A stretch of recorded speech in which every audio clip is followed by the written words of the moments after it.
They will no longer charge most felony cases that stem from sort of low-level traffic stops, and we'll break down what that means here in just a minute. But excuse me, things like a broken taillight, expired tabs, tinted windows. This is a new policy decision that was announced late last week by the county's top prosecutor, Mary Moriarty.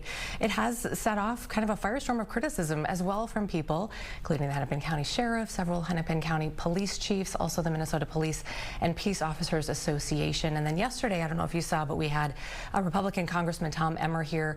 He brought it up, specifically calling her out. So joining me now to answer some of those questions about the new policy and respond to some of this criticism is Hennepin County Attorney Mary Moriarty. Thanks for making the time to come in and chat with us about this. So first of all, I kind of want to set this up by asking, how long had you been working on this policy? Was there something that prompted it for you?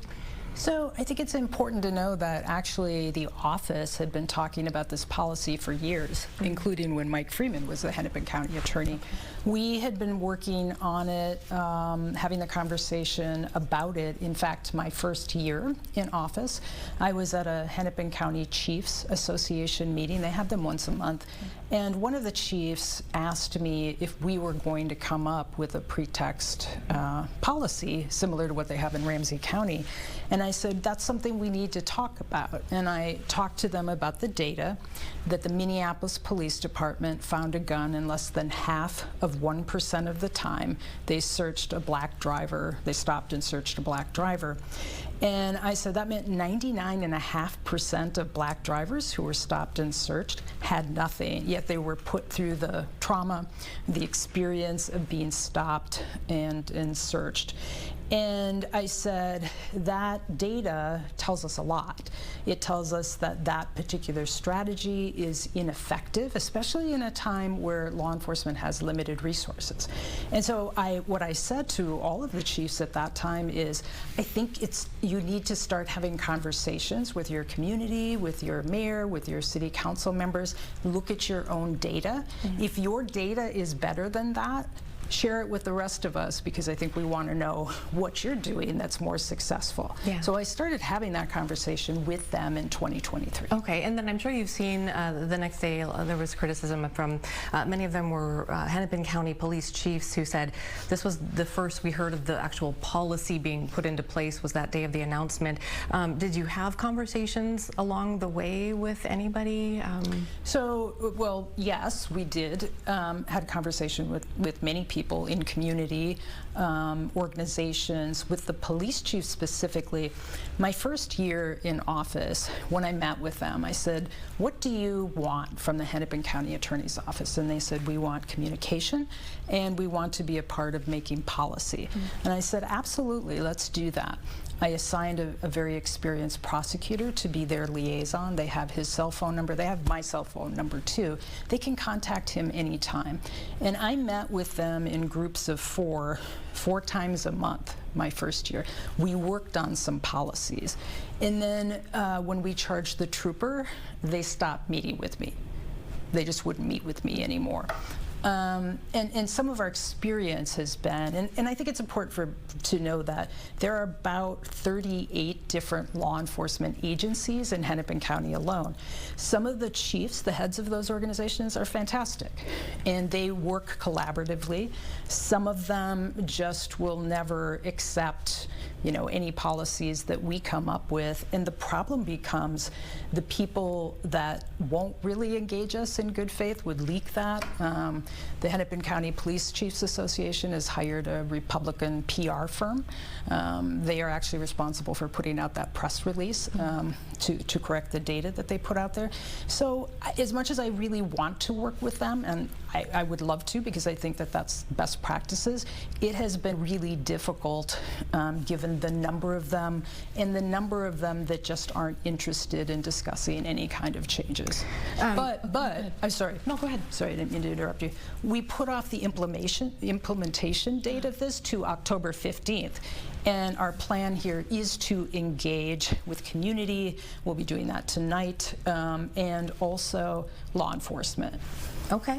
Can we go back and let's talk about pretext stop, because I don't want to assume that everybody who's watching knows what that is. Can you give us an example or two? And is there a spectrum of sort of a standard pretext stop and then maybe pretext stops where an officer may have some overreach there that's more egregious? So that's a great question, because the idea of a pretext stop is confusing.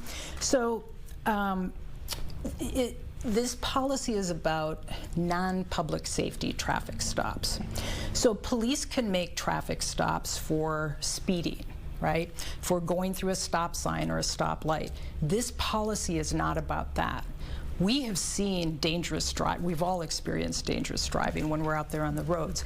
We want to encourage law enforcement to focus their limited resources on policing those types of traffic stops. So this isn't about those at all. A pretext stop simply means that a police officer articulates a reason that they've pulled somebody over, but it really isn't the reason why. So for instance, I think one people hear about frequently is someone has a dangling object from their rearview mirror. And, you know, I have even heard, I've listened to body cam, squad video, and you can hear police sometimes saying, oh, what are we gonna, we should pull this guy over. What are we gonna pull him over for? Well, he doesn't have a seatbelt. He doesn't have, or he has a dangling object or something like that. So while the stop might be legal, it is not for the reason that they're articulating. So in other words, if an officer is behind somebody weaving, you know, and they have a legal reason to believe that that person might be drinking, you know, driving intoxicated, they're speeding, they went through a stop sign, they have every right to pull them over. These kinds of stops don't impact public safety, and they are simply a pretext to kind of check out the driver to see what they might be up to. Now, the problem there is, you know, a lot of unconscious bias comes in, and the data shows us that so many of those stops are made Black and brown community members. So that becomes a huge problem. The data also tells us that with those stops, they yield very little success. So that's where we get to the numbers where the Minneapolis Police Department was stopping drivers on a pretext on low-level, non-public safety traffic stops, and they were only getting a gun in less than 0.5% of the time. So it's important to realize, if you look at any data, by the way, this isn't about Hennepin County, Minneapolis, it's not criticism of them. This data you'll see in any department in the country that measures this. Really large racial disparities in the stops, really low levels of effectiveness. And it's interesting, and we don't want to do a deep data dive here. People want to go, there are different resources that they can go check that, but I thought it was interesting that you had data points, and then the law enforcement community that was critical brought their data points, and it seemed like you were kind of looking at the same data, but maybe it was interpreted in different ways, or no? No. You're saying no? Okay. No, actually, one of the things I've said to law enforcement is, let's see your data. And I have yet to see data from individual police departments, but here's what's really interesting about the data that they shared in this press conference. We hadn't heard that before, right? What they said was they found 147 guns, I believe it was, in traffic stops, right? So, and we don't know whether those were non-public safety traffic stops, like the dangling object on the mirror, or speeding or something like that. But what was really fascinating, and I think really telling later on, when I think they were talking about the number of total stops, traffic stops. First they said it was over 93,000, and then they issued a correction. It was actually over 100,000. Yeah, 101,000. Right. Yeah, so okay. So actually their data agrees with agrees with all the data across the country. That is a failure rate of 99.27%. The data they gave us, that they gave the public, is actually worse or underperforms what MPD was doing with a less than 0.5%. So the data they put out there actually is confirmed, you know, the data that we're talking about here. So that supported our argument here, and so it's hard to know what they were thinking in terms of why do they think that data helps, because once again, it shows how ineffective these stops are. I couldn't help but notice that during the press conference last week, you had Ramsey County Attorney John Choi standing next to you, and he was able to talk about their experiences in Ramsey County. So can you, just in case people missed it, tell us a little bit about that, and is that an apples to apples comparison, I guess? Yes, absolutely. So the Ramsey County Attorney's Office and Ramsey County Attorney John Choi implemented pretty much the same policy that we are. I think our language is pretty similar in 2021. He did it with a handful, I can't remember if it was about 3, but definitely St. Paul Police Department and a couple of others. It's interesting to know that the St. Paul police chief, and he's talked about this, kind of went into it not really bought in, right? But they had somebody looking at all of their data, and what they discovered was that there were huge racial disparities in their stops, but after they implemented this policy, those racial disparities went way down. It did not impact public safety. They found about the same amount of guns. Because if you're an officer and you develop, I don't want to get weedy into legal language, but probable cause, legal justification, you're going to be more successful in finding contraband than if you're just going off a hunch. So their data shows us that just across the river, no impact on public safety, and Chief Axel Henry says that he believes that it created more trust in the community. He can see that. And that is because you are not stopping black and brown drivers for really no reason that turns up anything. And law enforcement really we all need the cooperation of community members, right? When we have unsolved crimes, you need community members to be stepping forward and saying, I have this information. And so that's the piece of it that builds public safety, public trust, by you're not pulling people over that know they're being kind of profiled and they don't find anything.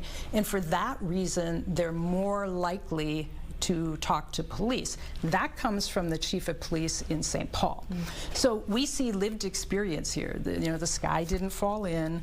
The data is great. It continues to be great just across the river. And that's consistent with everything across the country as well. And we anticipate it will be the same here in Hennepin County. Yeah, the data piece is so interesting and tricky for me, because I think, we look at situations like, just for instance, when the National Guard was going to go into D.C. and the police department there had some numbers, and then the White House is saying, well, those numbers were not right. They were skewed a little bit. And so I think it's so tricky for people to look at the data points. And it's a weird world that we live in where data becomes, you have a question mark around that. But, and again, I don't want to do a data dive here, but I think that perception piece is really important, because if you look at, and I'm sure you've seen it, the comments from people, the community, and then we heard from law enforcement on the record that they say this is a critical tool for them to be able to have these pretext stops so that they can, they can stop sort of public harm, or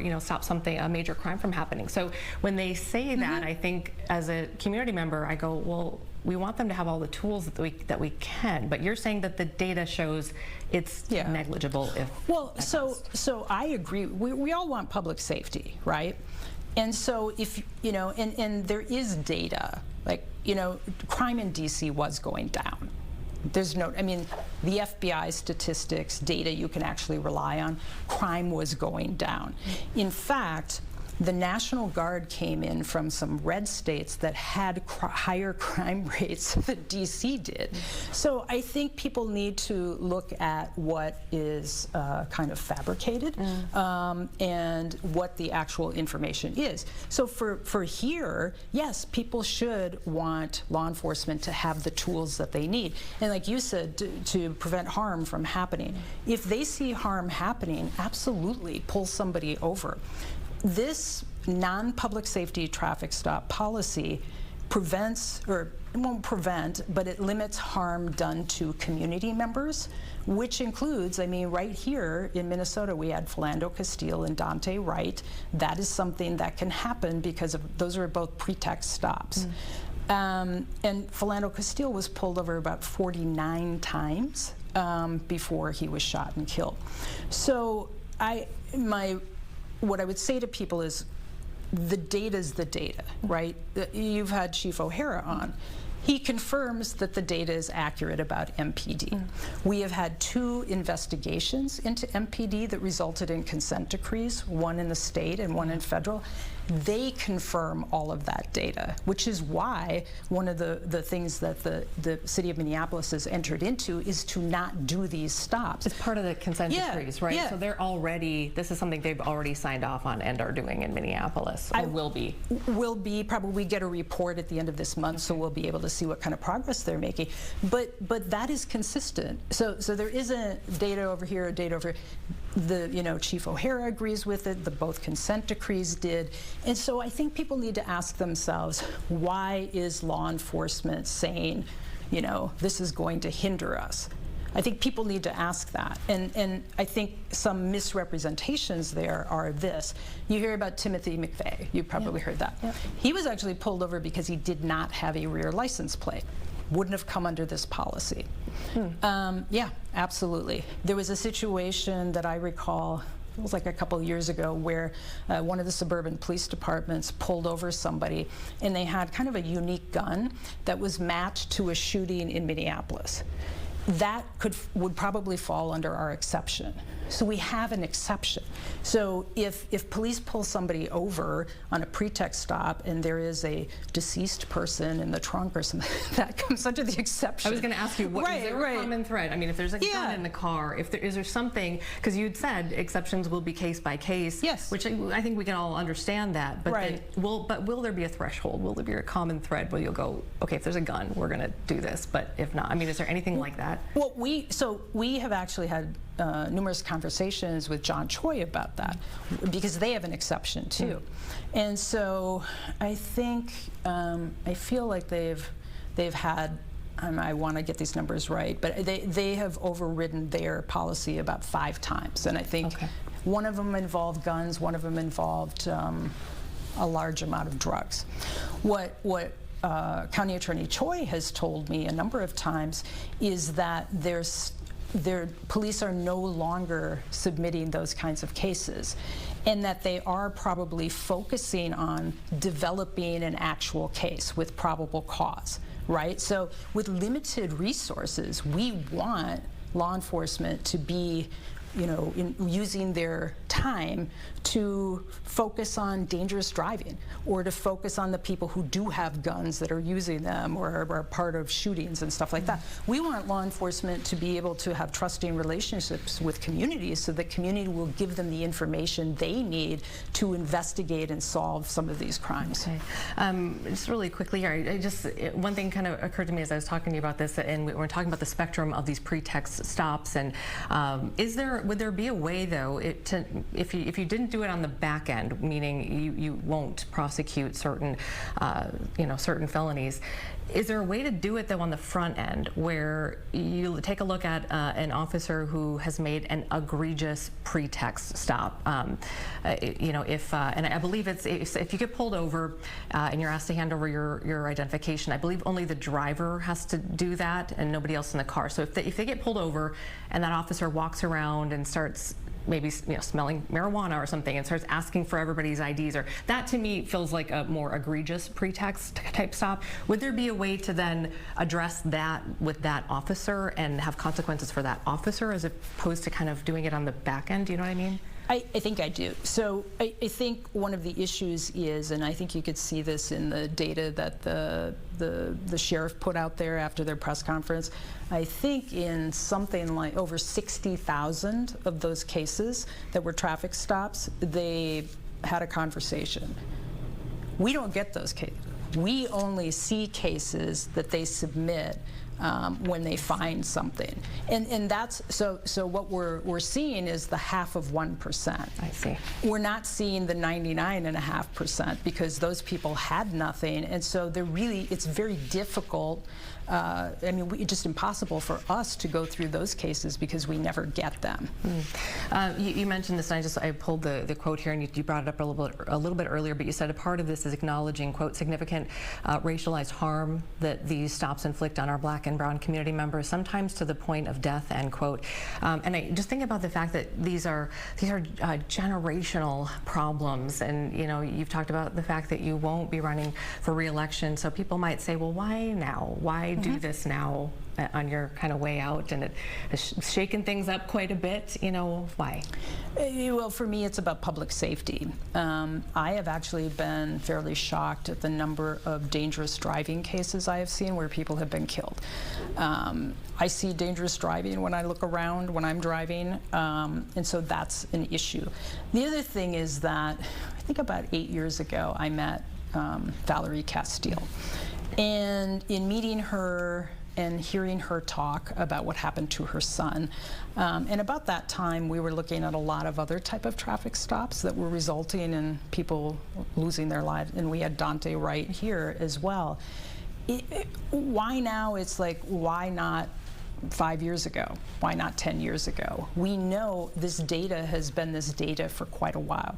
We know, and certainly my guess is you've been around people who have said to you, Black people, brown people who have said the talk.